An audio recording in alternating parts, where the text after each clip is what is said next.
Before his passing, Paul Newman, Hollywood's golden boy with the piercing blue eyes and an unshakable sense of grace, carried with him a secret that very few ever knew. Behind the charm, the effortless cool, and the quiet philanthropy that made him a legend, there was another side of Newman, a man who kept score. And when the years began to catch up to him, as reflection replaced ambition, he did something no one expected from such a measured, diplomatic man. He made a list. It wasn't a list of favorite roles or beloved memories, but of something far more human. 7 names. 7 people who, despite the glamour of the industry, had tested his patience, bruised his ideals, or simply left a sour taste in his otherwise stellar career. For decades, that list remained buried, whispered only among the closest members of a circle. But as time passed, interviews surfaced, friends spoke candidly, and at last, the curtain was pulled back on the one thing Paul Newman had never performed for the cameras. His honest opinions that if this kind of story touches your heart, if you're someone who cares about truth, responsibility, and speaking up for the voiceless, please like this video, subscribe to our channel, and share it with someone who should hear it. Let's get started. So today, we'll step into that hidden world to uncover why one of Hollywood's most respected figures kept a list of the actors he couldn't stand, what it reveals about him as a man, and why even his harsh judgments came from a place of principle. Because this story isn't just about grudges. It's about the standards of a man who demanded excellence even when others did not. To the world, Paul Newman was everything a Hollywood star should be: charismatic, talented, and disarmingly kind. His performances, from Cool Hand Luke to The Hustler, defined masculinity for a generation. Off-screen, his philanthropic efforts were legendary. His Newman's own food brand alone donated over $500 million to charity.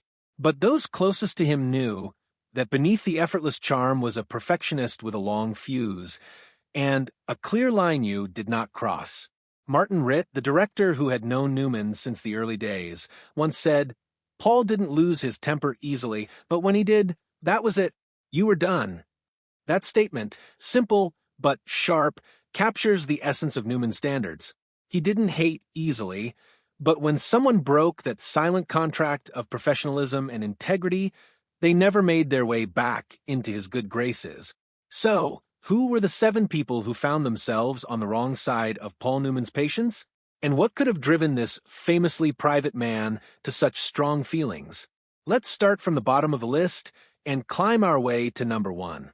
Number 7, Tom Cruise, the protege who pushed too hard. In 1986, Paul Newman finally won his long-overdue Oscar for The Color of Money, directed by Martin Scorsese. His co-star in that film was a rising young actor named Tom Cruise, a ball of energy and ambition.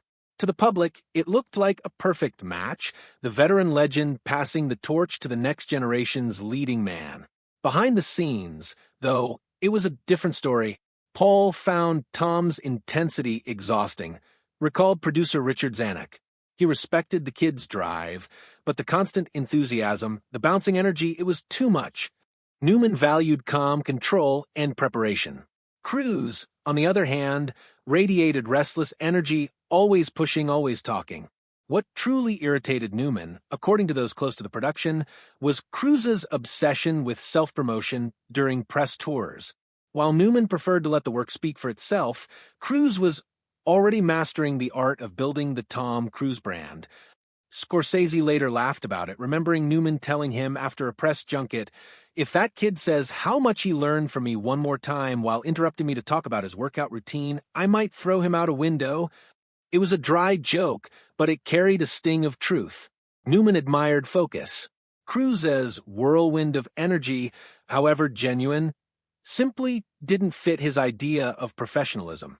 Number 6, Charlton Heston, the ideological divide. Newman's 6th entry on the list was less about behavior and more about belief. Charlton Heston, towering, proud, and politically conservative, represented everything Newman distrusted about the misuse of fame. The 2 men never worked together, yet their names clashed constantly in Hollywood's political circles of the 1960s and 70s. As Newman grew more outspoken in his liberal activism, Heston became the public face of conservative Hollywood, eventually serving as president of the NRA. Joan Woodward Newman's wife later said, Paul couldn't reconcile the man who played Moses with the man who gave those speeches. Their divide wasn't personal, it was philosophical. Newman believed fame came with responsibility to use one's influence for compassion and progress, not division. During a 1966 campaign event, both actors found themselves in the same restaurant supporting opposing political candidates. Witnesses say Newman refused to even acknowledge Heston. Years later, he would reflect on it with trademark restraint. Some people confuse having played great men with being great men. It was a simple line, but it carried the weight of deep disapproval.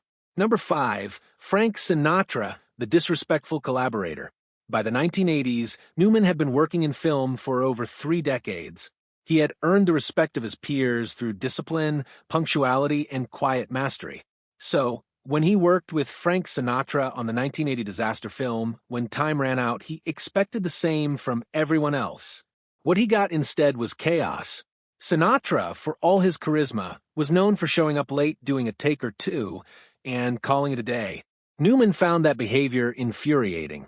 Paul couldn't stand how Frank would treat the set like a casual gig, said director James Goldstone. To Paul, that was disrespectful to everyone there. When Sinatra arrived hours late one day, Newman, ever the gentleman, pulled him aside and told him calmly that others had been waiting. Sinatra reportedly didn't take it well. Years later, when asked about Sinatra, Newman's reply was diplomatic but sharp. Frank has a lovely singing voice. That was Paul's version of an insult, a soft-spoken dagger. Number 4, Marlon Brando, the wasted genius. Few names in Hollywood carried as much weight as Marlon Brando's. And yet, for Newman, Brando represented something almost tragic. They never worked together, but Newman often found himself compared to Brando. Both were method-trained, both brooding, both magnetic.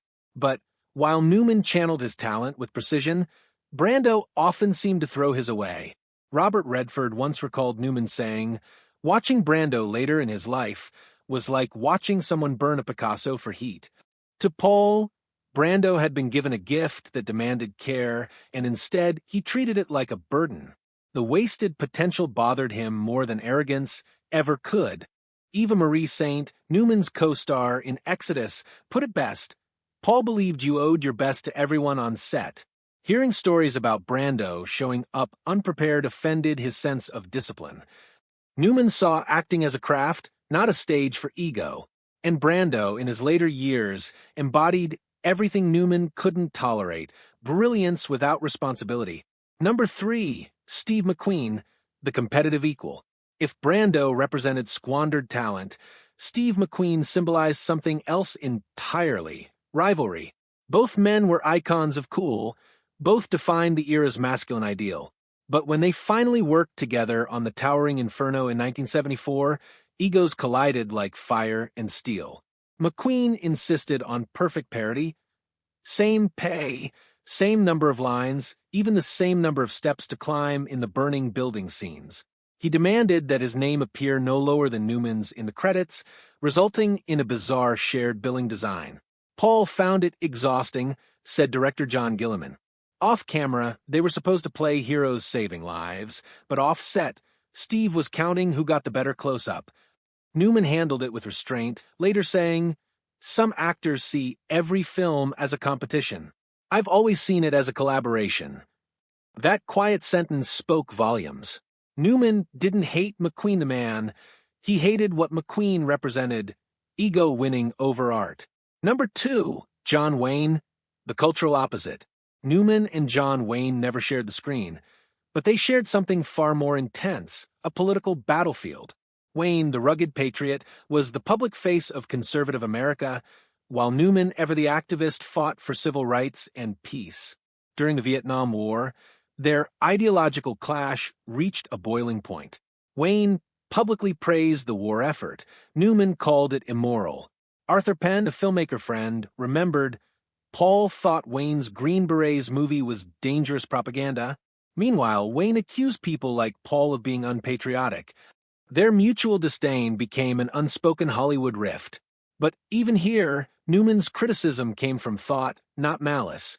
He once told a journalist, "I admire Wayne's success, but he plays John Wayne in every movie. I try to play someone new each time." After Wayne's death, Newman softened, saying, "He was an American institution." Sometimes institutions make you uncomfortable, but that doesn't make them less significant. It was the closest thing to peace either man ever offered. Number 1, Robert Redford, the friend who tested his patience. And now, the shocker, number 1. The man Paul Newman reportedly found the most infuriating wasn't an enemy, it was his friend, Robert Redford. Their chemistry on screen in Butch Cassidy and the Sundance Kid, and The Sting remains one of cinema's greatest partnerships. Off-screen, though, their differences were legendary. Redford was notoriously late. Newman, by contrast, treated punctuality like a religion. Director George Roy Hill recalled, "Paul would be on set at dawn, prepped and ready. We'd wait hours for Bob. It drove him insane." Once, the crew even gifted Newman a clock with Redford's face. On every number, it was always Redford o'clock. Newman laughed, but the irritation lingered. Ironically, Redford's talent made the situation worse. Newman once joked, "The worst thing about Redford is that he can show up 3 hours late and still nail it in one take." They were opposites in every sense, structured versus spontaneous, but together they created magic. Redford later admitted, "We got under each other's skin, but that's what made it work." Newman summed it up best, "Working with Robert taught me patience. I had none before." When the list surfaced through interviews after Newman's death in 2008, it wasn't the scandal people expected. His daughter Melissa explained it best, "Dad's list wasn't about grudges. It was about values." For Newman, acting wasn't just pretending, it was a promise. To his audience, to his crew, and to the craft itself. Those who broke that promise, whether through ego, laziness, or arrogance, earned a quiet place on his mental blacklist. A. E. Hotchner, Newman's longtime friend, recalled their late-night talks as Paul battled cancer. He wasn't bitter. He was reflecting. The list was his way of being honest, with himself more than anyone. It wasn't for the public. It was private accountability, his confession of where disappointment met principle. Even those who found themselves on it, like Redford, responded with humor and respect. When told about his top spot, Redford laughed, "I'm honored to have irritated him that much. Paul never suffered fools. And if he still worked with me despite it all, that's the best compliment I could get."